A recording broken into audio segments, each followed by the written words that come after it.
Olá, vulgar, seja muito bem-vindo ao Reforma Clássica. Neste canal aqui nós temos o único objetivo: sair da nossa vulgaridade e alcançar uma aristocracia espiritual. Como estamos fazendo isso? Lendo a coleção dos grandes livros do mundo ocidental, publicada pela Enciclopédia Britânica. Mas hoje eu vou abrir um parênteses aqui porque nós vamos falar sobre um assunto que nos interessa também, mas que não está ligado aos textos que nós estamos lendo do Reforma Clássica, né, dos Great Books. Hoje eu vou comentar um artigo do Olavo de Carvalho chamado A Demolição das Consciências.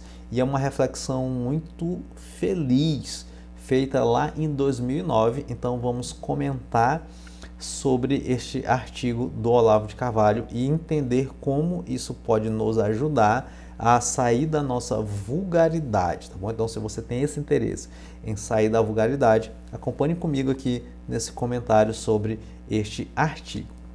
Então, o texto analisa a crise contemporânea da consciência moral a partir de um fenômeno que parece ser paradoxal. Ou seja, nunca se falou tanto em culpa, nunca se falou tanto em indignação, condenação moral e nunca foi tão rara a experiência efetiva de responsabilidade pessoal.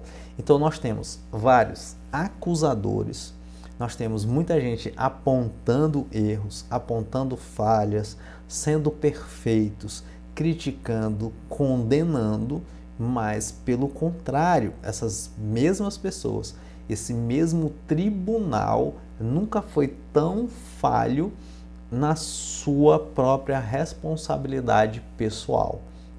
O ponto de partida, então, do artigo do Olavo não é uma prescrição moral, mas um diagnóstico cultural. Então, eu sempre compartilho aqui textos do Olavo a partir desse diagnóstico cultural.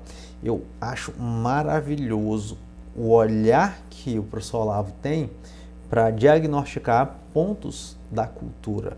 Ele efetivamente foi muito sensível em relação a todo esse processo.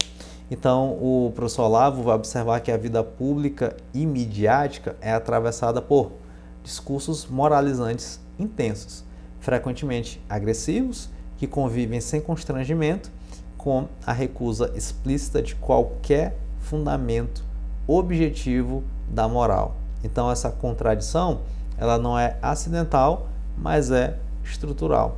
Então nós temos vários exemplos, né, de situações aí na mídia, de situações de influencers digitais. Nessa época que o professor Olavo escreveu esse texto, ainda não tinha esse fenômeno dos influencers digitais, mas atualmente nós temos, cerca mais ou menos de 10 anos para cá, 2015 até agora, 2026, nós temos esse fenômeno dos influencers e nós temos isso, né? Nós temos esses atores, né? A gente observa essa vida midiática, essa vida pública, com vários discursos moralizantes intensos.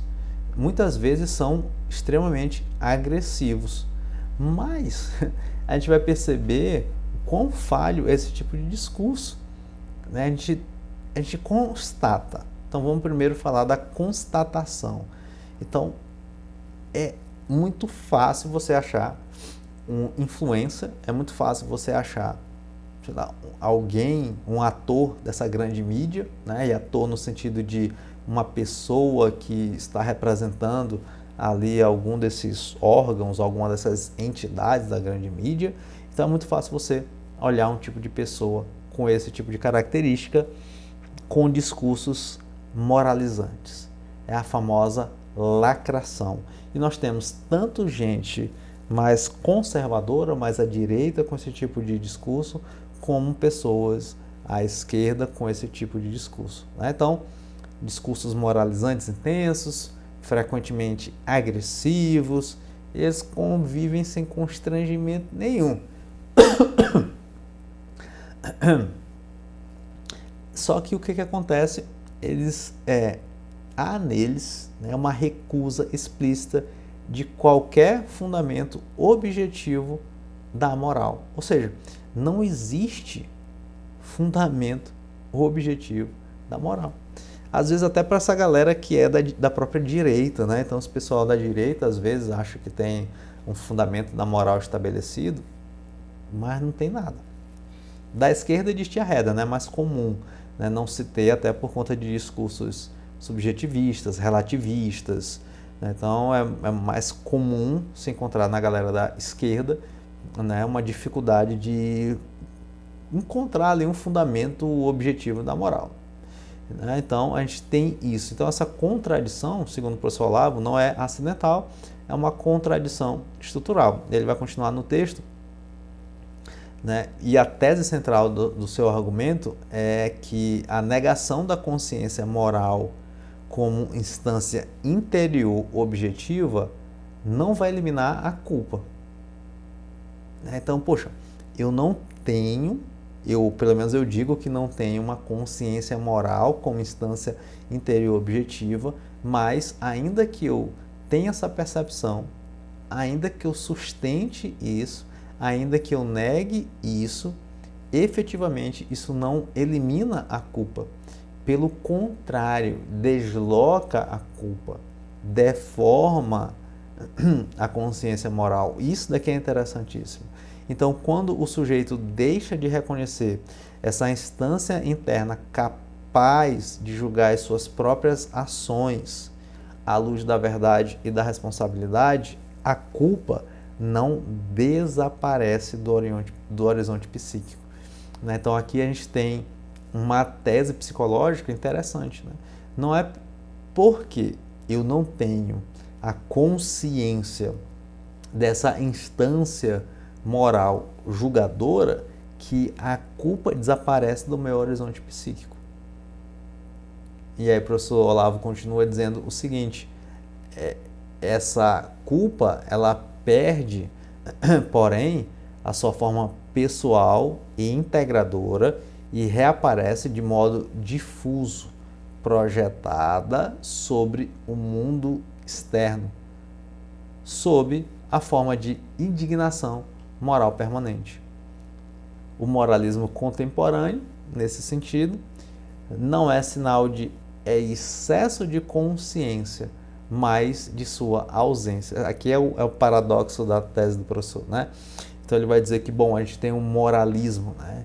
Então, basta alguém ter feito alguma coisa que lá vem os moralistas e dizem que é errado, e dizem que não sei o quê, e condenam, mas isso não significa dizer que esses moralistas têm consciência moral pungente internamente falando. Pelo contrário, isso só sinaliza a ausência de sua consciência.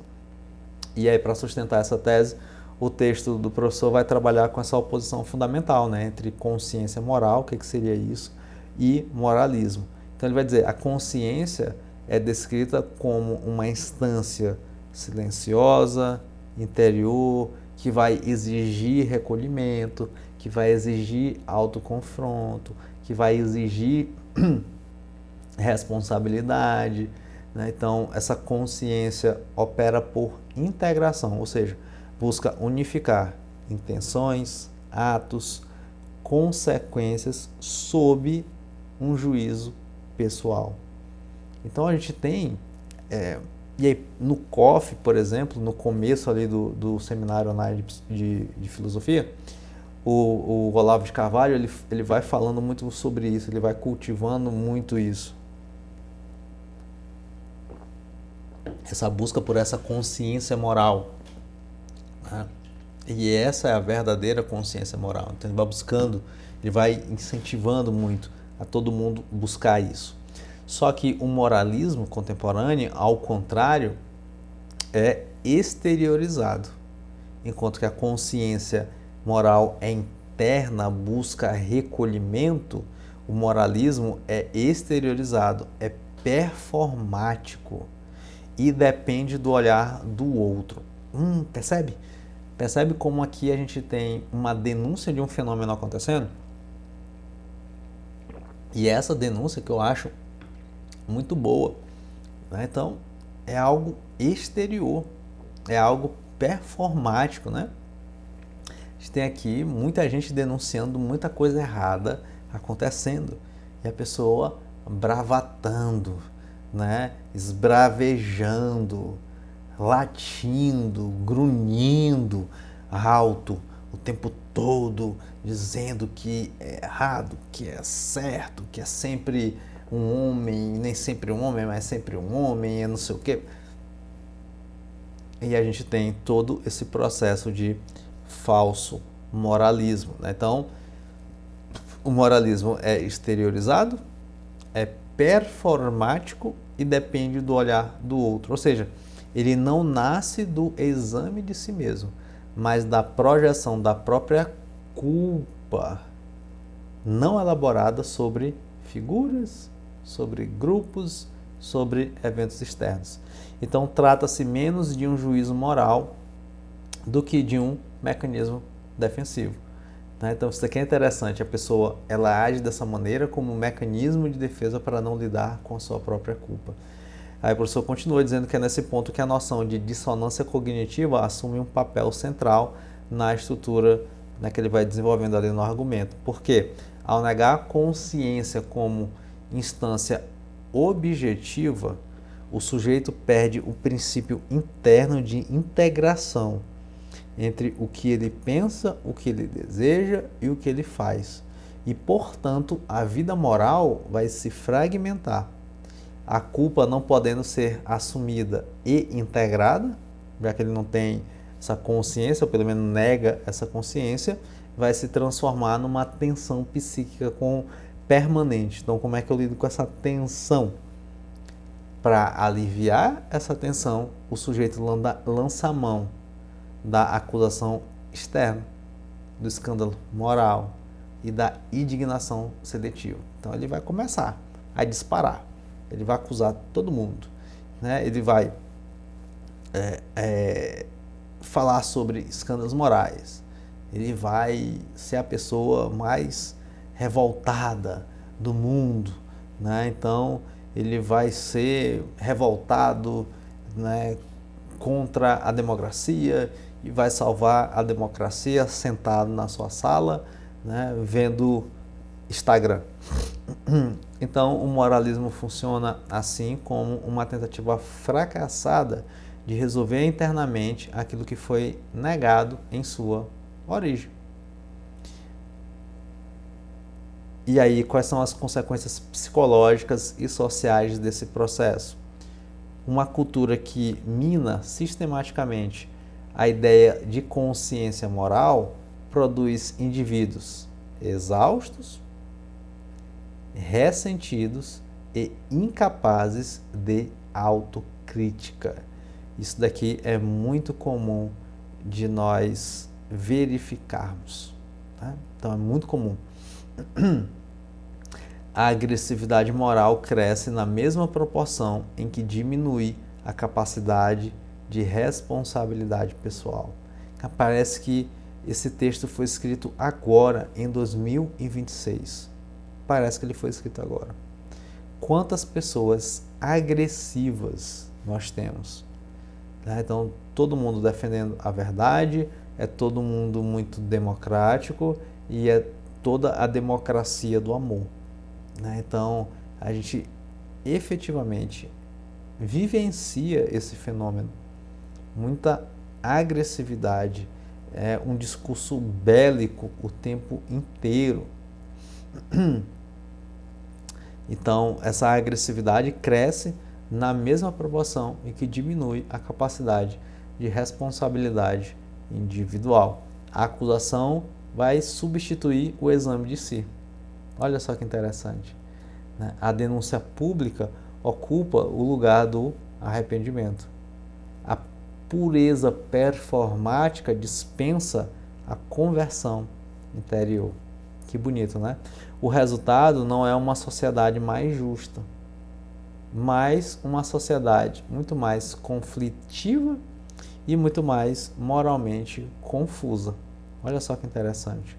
Então, em vez de eu fazer o exame de mim, eu acuso. em vez de eu gerar arrependimento pelos meus erros, pelas minhas falhas morais, eu faço denúncias públicas, muitas vezes, de erros de outros. E em vez de eu ter um momento de conversão interior, de arrependimento, eu tenho uma pureza performática. Eu arroto santidade, né? Eu arroto um moralismo.